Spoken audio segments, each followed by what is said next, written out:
Salut tout le monde, on se retrouve aujourd'hui pour parler de Scream 6, c'est déjà le sixième épisode, et oui, ils ont sorti le 5 là en 2022 et bam le 6 en 2023. C'est assez impressionnant quand même de sortir un film aussi rapidement après l'autre. Bon, je vais vous donner mon avis, je vais essayer de pas trop spoiler, il n'y aura pas de spoil important, mais juste pour illustrer certaines idées, mais vous inquiétez pas, il y aura pas de... Je vais pas dévoiler des choses importantes, d'accord? Alors, moi, Scream, c'est vrai que c'est une saga que j'aime beaucoup de base, c'est clairement une saga des années 90. J'avais quoi 12 ans quand le premier est sorti.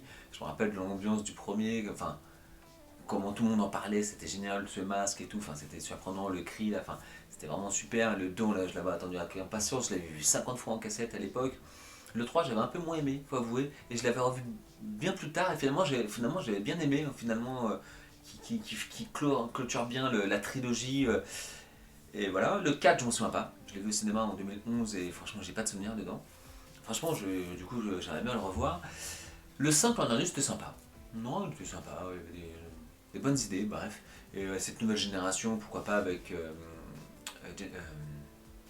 Mince, Ortega, j'ai oublié son prénom, vraiment désolé. J'ai oublié le prénom de l'actrice qu'on voit partout en ce moment. Bon, bref. Et donc là, le 6, qu'est-ce que ça donne? J'attends de voir. C'est vrai que le début est plutôt original. Je ne savais pas ce qui se passe.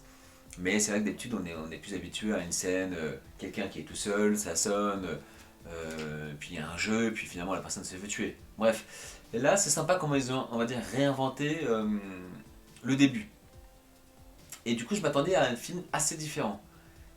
Et d'ailleurs, dans la bande-annonce, et même sur l'affiche, il y a écrit les règles ont changé. Dans la bande-annonce, ils font comprendre que ça va être très différent parce que la ville est grande. Et le premier défaut du film que je mettrai en avant, c'est que en fait, bah, je vois pas trop la différence avec les autres films, quoi. Enfin, oui, non, c'est les mêmes règles du jeu, en fait, hein, tout de suite. Enfin, ok, il y a un petit truc qui a changé, qu'on voit dans la bande-annonce, je vais pas spoiler, ok, à un moment donné, il a un flingue et il tire sur tout le monde. Bon, enfin, un fusil à pompe. Bon, ok. Bref, première petite déception. Certaines scènes sont franchement plaisantes à voir, on est vraiment dans l'ambiance Scream, et en plus, elles sont assez originales dans leur... enfin, dans l'idée, dans la réalisation. Par exemple, je vais pas, vous inquiétez pas, je vais pas spoiler plus que ça, mais bon, la scène du magasin, par exemple, hein, celle qu'on voit dans la bande-annonce, le fait que ce soit, c'est pas en plein jour, mais c'est en pleine ville, et que d'ailleurs il a un fusil, et que c'est plus dans un endroit clos, isolé, bah mine de rien, ça ajoute en tension parce qu'on se dit, bah il y a les flics qui vont arriver quand même. Ok, là je spoil rien dans la bande-annonce, le mec il a un fusil à pompe, il tire sur des gens, bon on imagine que les flics vont débarquer quoi. Effectivement, c'est intéressant cette scène. Pareil, on voit une toute petite image dans la bande-annonce du musée. On voit que quelqu'un a collecté pas mal d'objets autour des 5 premiers films, les masques, les costumes, bref, les objets clés des 5 premiers films. Donc, cette espèce de musée, sympa cette scène, je dirais, franchement. Comme si c'était un peu un bilan de tout ça, enfin un Hall of Fame des films de l'univers, enfin en tout cas de Scream. Ok, pourquoi pas, pas mal. Il y a une scène qui est sympa aussi avec. Ah là, je peux pas spoiler, mais pour ceux qui l'ont vu, à un moment donné, entre deux fenêtres, il faut passer l'une à l'autre. Et comme ils font ça, je trouvais ça. Comment ça se termine assez dur d'ailleurs. Et dans le métro, on voit cette scène-là aussi dans la bande-annonce. La scène, elle est plutôt longue, mais pas longue dans le sens longuet.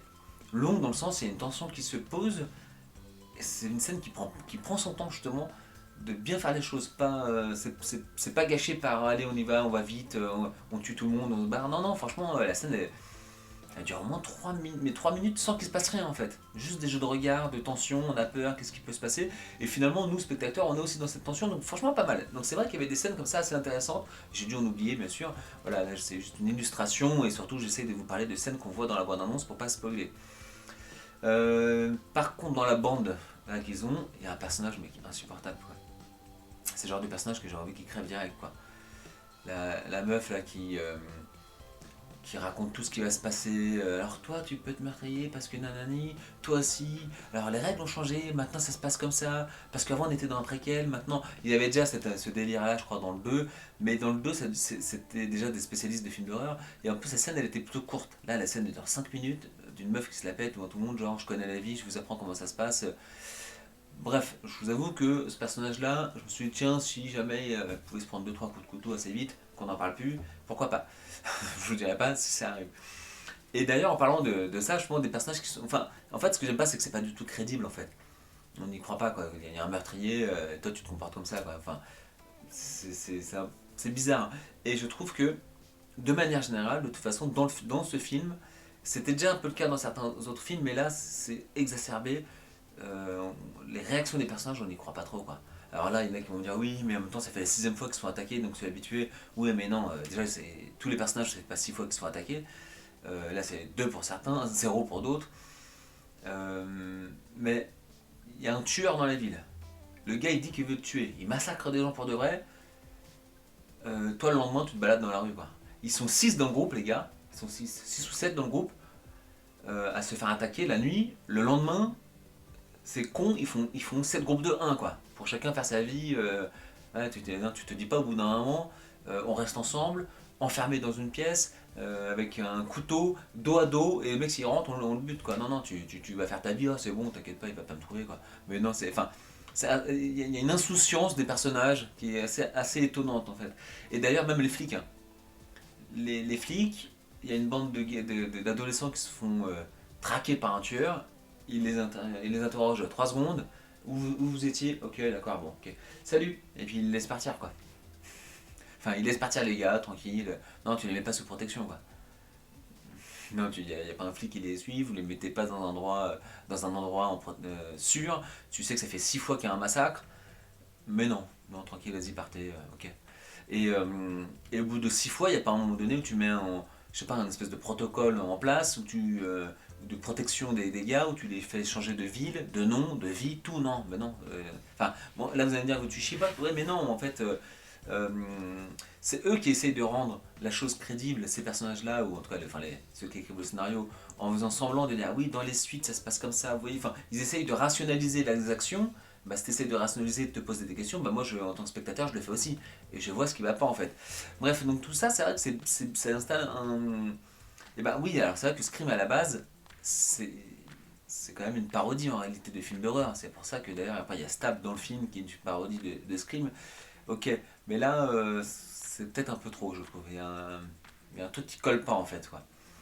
Bref, voilà, donc du coup les personnages un peu responsables, un peu insouciants, les flics vraiment vraiment le cliché du flic qui est là pour bouffer des sandwichs, manger ses donuts, il en avoir rien à foutre. Franchement, on est un peu dedans quoi parfois. Bref. Euh, et la fin, je ne dirais pas, mais on est un peu dans la fin de cliché. Vous voyez dans Le Bon, la Brute et le Truand, là, quand le truand il bute un gars quand il prend son bain et qui dit quand on tue quelqu'un, on raconte pas sa vie. Enfin, à la fin, ils auraient pu dire ça, hein. Ou les tueurs, pour pas vous spoiler, à la fin, quand il est face aux personnes qu'il veut tuer, il raconte sa vie pendant 7 heures, quoi. Alors qu'il peut les tuer, hein, franchement, ils sont là, c'est fini, mais non, il raconte sa vie pendant 2 heures, le gars. Et puis, bien évidemment, hein, qu'est-ce qui va se passer enfin, vous vous doutez de ce qui va se passer, quoi. Bref, donc c'est vrai que je dois avouer que je suis, je suis déçu. Ça partait plutôt bien. Il y a des bonnes scènes quand même. Il y a des trucs intéressants. En plus, c'est bien rattaché au 5. Le 5 et 6 ils forment limite un tout. Donc ça, c'est pas mal. Et puis, plus ça avançait, plus. Et puis à la fin, je vous dirais pas, mais franchement, ils nous font.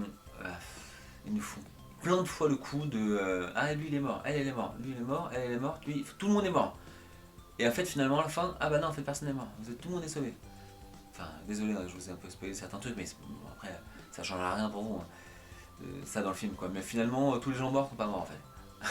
Mais, en fait ils osent pas faire tuer les gens parce qu'ils veulent faire absolument un set quoi. Mais c'est stupide quoi. Enfin, je veux bien mais 14 personnages quoi. Et à un moment donné tu te prends 20 couteaux, 20 coups de couteau bon.